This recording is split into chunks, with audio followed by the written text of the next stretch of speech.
Buenas tardes, jóvenes del primero de secundaria del Divino Maestro.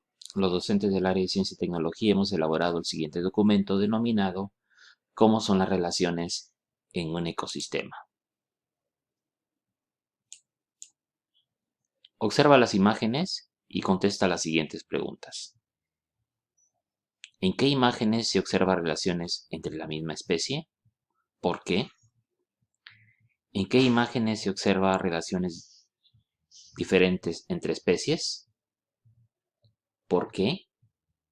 ¿Conoces algunos tipos de relaciones intraespecíficas e interespecíficas?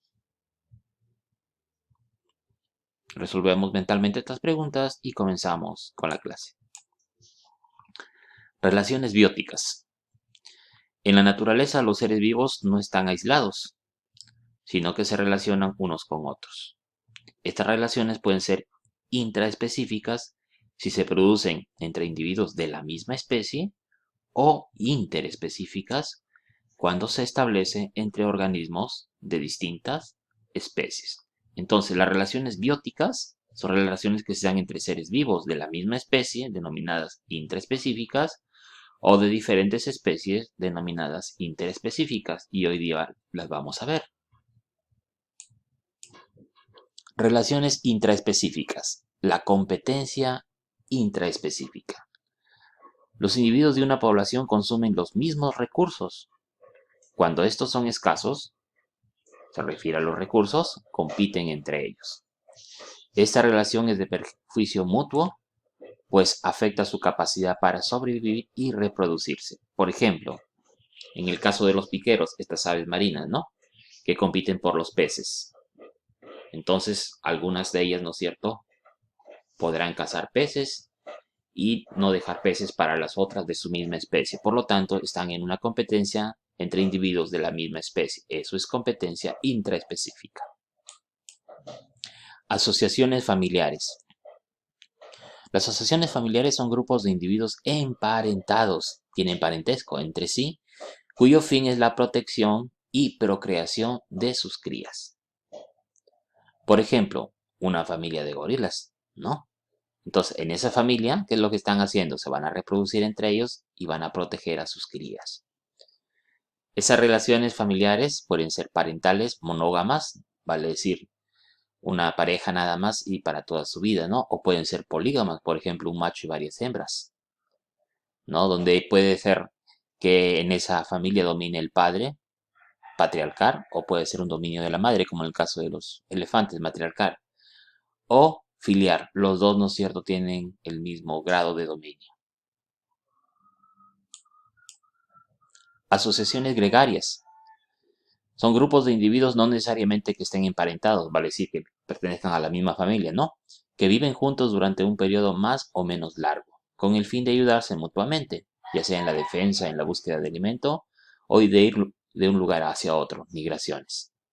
Por ejemplo, las bandadas de aves migratorias están formadas por varias familias y entre ellas, ¿no es cierto?, se están protegiendo y están yendo de un lugar hacia otro para conseguir, por ejemplo, alimento.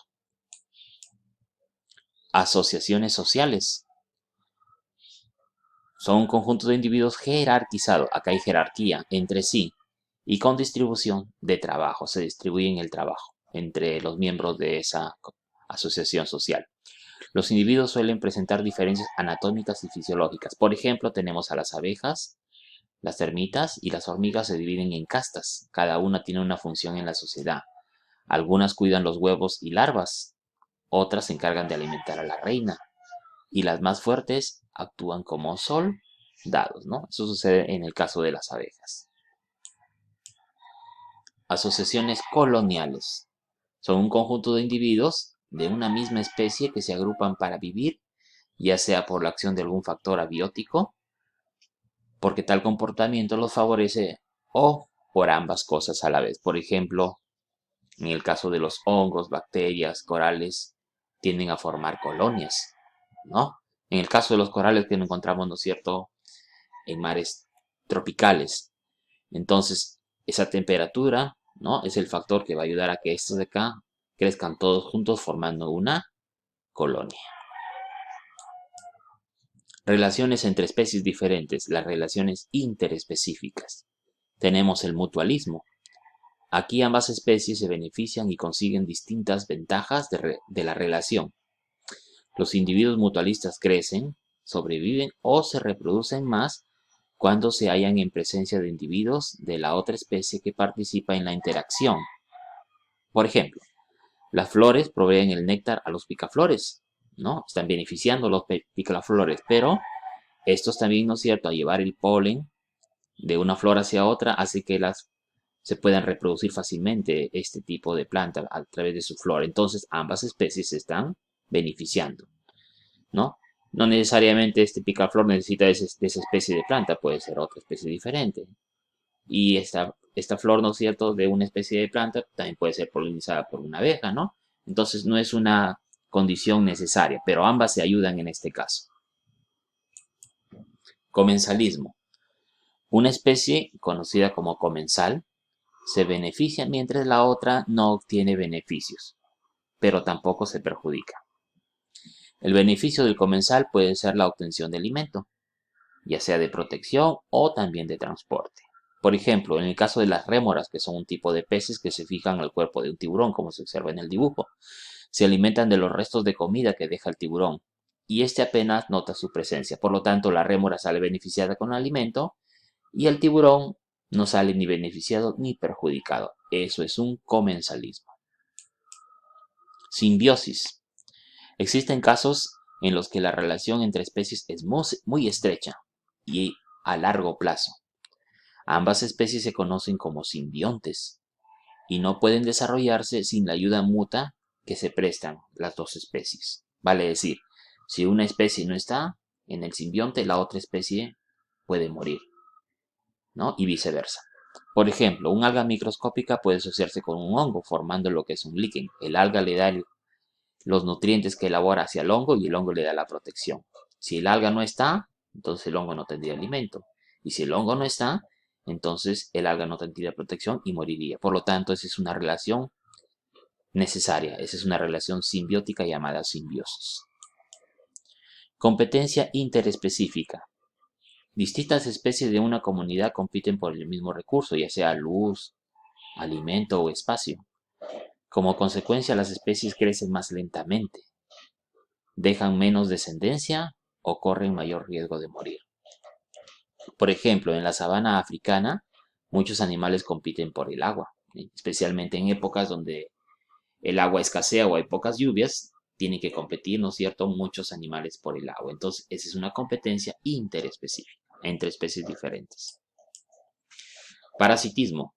Un organismo conocido como parásito consume partes de otro llamado hospedero, ¿no? Entonces el parásito se alimenta del hospedero, a eso se refiere. El parásito no mata al hospedero, al menos de forma inmediata, ya que de hacerlo él también podría morir, ¿no? Tenemos ejemplos como las garrapatas, las tenias, los hongos que también, no todos los hongos son parásitos, por supuesto, y los piojos son especies relacionadas con enfermedades, ¿no?